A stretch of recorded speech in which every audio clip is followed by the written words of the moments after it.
समय, दिन और महीने जैसे जैसे बीतते जा रहे थे, सुरीली का दुख और गुस्सा दोनों ही बराबर मात्रा में बढ़ता जा रहा था।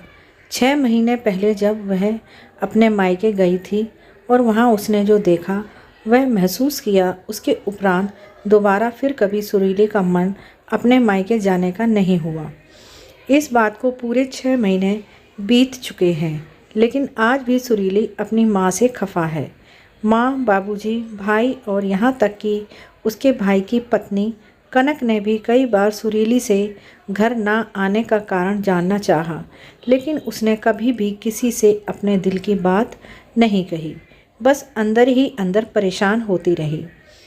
सुरीली ने तो कभी सपने में भी नहीं सोचा था कि बहू के आते ही माँ के व्यवहार में इतना बदलाव आ जाएगा। उसे अपने ही घर में अपनी ही माँ पराई लगने लगेगी। माना कि उसका भाई सारांश माँ बाबूजी का अकेला बेटा है और अब माँ बाबूजी को सारांश और उसकी पत्नी के साथ ही रहना है, लेकिन वह भी तो उनकी एक ही बेटी है।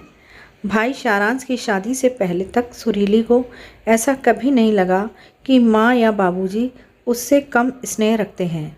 बावजूद इसके कि सारांश सुरीली से छोटा था, परंतु कनक के आने के पश्चात जब सुरीली अपने मायके पहुंची तो उसके घर और अपनी माँ के व्यवहार में कई परिवर्तन देखे।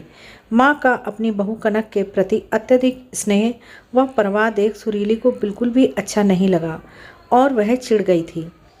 भला बहू से कौन इतना स्नेह रखता है, यह बात सुरीली के समझ से परे थी। सुरीली को अपनी माँ की और भी कुछ बातें पसंद नहीं आईं। पहले जब कभी घर पर कोई छोटे से छोटा सामान भी खरीदा जाता, माँ सुरीली से अवश्य सलाह मशवरा करती और फिर उसके कहे अनुसार ही घर पर कोई सामान आता। लेकिन अब की बार घर के सारे पर्दे सुरीली की जानकारी के बगैर ही बदल दिए गए थे, वह भी वे पर्दे जिन्हें सुरीली ने पसंद करके लगाए थे। जब इस बारे में सुरीली ने अपनी माँ से बात की तो माँ बड़ी सहजता से कहने लगी, अरे वो कनक को ब्राइट कलर के पर्दे पसंद है ना, इसलिए उसने सारे पर्दे बदल दिए। मैंने ही कहा उससे बदल दो यदि तुम्हें पसंद नहीं है, आखिर अब यह तुम्हारा ही घर है। माँ का ऐसा कहना ना जाने क्यों सुरीली को अंदर तक चुभ गया। उसे ऐसा लगा जैसे मायके से उसकी पकड़ ढीली पड़ती जा रही है। अभी सुरीली को मायके आए चंद घंटे ही हुए थे कि सुरीली से कनक बोली, दीदी आपको आलू चाट बहुत पसंद है ना, मैंने सारी तैयारियां कर रखी हैं, आपके लिए बनाकर ले आऊं? यह सुन सुरीली को थोड़ा अच्छा लगा और वह तनकर बोली, हाँ बना लाओ। और साथ ही साथ सुरीली ने रात के खाने का मेन्यू लिस्ट भी कनक को बता दिया। तभी सुरीली की माँ बोली, सुरीली तुम भी जाकर किचन में कनक का हाथ बटाओ, वह अकेली यह सब नहीं कर पाएगी। माँ का इतना कहना था कि सुरीली को ऐसे लगा जैसे अब उसकी माँ उसकी नहीं रही, वह अपनी बहू की हो गई है। माँ को अपनी बेटी से ज़्यादा फिक्र अपनी बहू की है, लेकिन सुरीली ने तुरंत कोई प्रतिक्रिया व्यक्त नहीं की, बल्कि एक ही शहर में ससुराल और मायके होने की वजह से रात के खाने से पहले ही वह बहाने बनाकर ससुराल लौट आई। तब से फिर कभी सुरीली ने मायके की तरफ मुड़कर नहीं देखा। एक शाम जब सुरीली मार्केट से घर पहुंची तो उसने देखा कि उसकी ननद मधु अपने बच्चों के साथ घर आई हुई है। यह देख सुरीली अंदर ही अंदर कसमसा कर रह गई। मधु का आना उसे कतई पसंद नहीं था और उससे भी अधिक मधु का यहाँ आकर अनावश्यक हस्तक्षेप करना तो उसे बिल्कुल नहीं भाता था। मधु का ऐसा व्यवहार सुरीली को अपने अस्तित्वहीनता का बोध कराता। अक्सर मधु का बेतकल्लुफ़ होना, अपने बच्चों की सारी जिम्मेदारी सुरीली पर डालकर आराम से बतियाना, अपनी सहेलियों से मिलने और घूमने चले जाना, यह सब सुरीली को परेशान करता, क्योंकि ऐसा करने पर सुरीली पर घर के सारे काम का बोझ आ जाता। ऐसे ही कई छोटे छोटे कारणों के चलते मधु और सुरीली के मध्य तनाव बना रहता। मधु को देख सुरीली कुछ कहे बगैर ही सीधे किचन की ओर चली गई, क्योंकि वह जानती थी कि थोड़ी ही देर में मधु और उसके बच्चे अपनी फरमाइशों की झड़ी लगा देंगे। जैसे ही सुरीली किचन में गई उसका पारा चढ़ गया और वह तमतमाती हुई किचन से बाहर आकर अपनी सासू माँ से बोली, अम्मा जी किचन का पूरा सेटअप किसने चेंज किया? सासू माँ कुछ कहती उससे पूर्व ही उसके करीब बैठी मधु बोल पड़ी, भाभी लुक वाइज किचन का सेटअप बिल्कुल भी अच्छा नहीं लग रहा था और फ्रिज की वजह से किचन कंजस्टेड लग रहा था। माइक्रोवेव भी सही जगह पर नहीं था, इसलिए मैंने ही सबकी जगह बदल दी।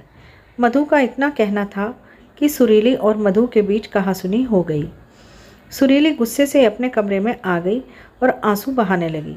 माँ से वैसे ही सुरीली नाराज़ चल रही थी और उसने अपने बाबूजी को फ़ोन पर सारा वृत्तांत कह सुनाया। धैर्यपूर्वक सुरीली को सुनने के पश्चात बाबूजी बोले, किसी भी माँ या सास के लिए अपनी बेटी और बहू दोनों के मध्य सामंजस्य स्थापित करवाना इतना आसान नहीं होता। मायके में जितना अधिकार बेटी का होता है उतना ही हक बहू का भी होता है।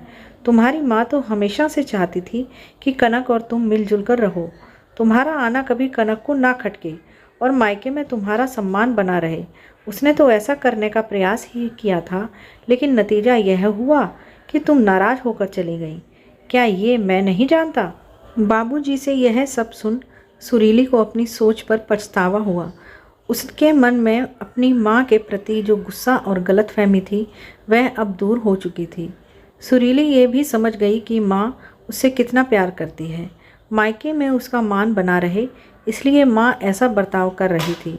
सुरीली को इस बात का भी एहसास हो गया कि ननद और भाभी का रिश्ता दो प्रतिद्वंद्वियों का नहीं बल्कि यह एक बहुत ही खूबसूरत व प्यारा होता है, जिसमें ईर्ष्या द्वेष के लिए कोई स्थान नहीं होना चाहिए, क्योंकि बेटी और बहू दोनों का ही घर में समान महत्व होता है। सुरीली के दिल और दिमाग में लगे जाले अब साफ हो गए थे। वह खुशी खुशी मायके जाने को तैयार थी। साथ ही ननद मधु के संग भी वह अपने रिश्ते सुधारने का संकल्प ले अपने कमरे से बाहर आई। दोस्तों, आज की कहानी आपको कैसी लगी कमेंट बॉक्स में ज़रूर लिखें और सपोर्ट करने के लिए वीडियो को लाइक करें, शेयर करें और चैनल को सब्सक्राइब करके बेल आइकन को प्रेस कर लें, जिससे आगे आने वाली कहानी का आपको टाइम से नोटिफिकेशन मिल जाए। कहानी सुनने के लिए आपका बहुत बहुत धन्यवाद।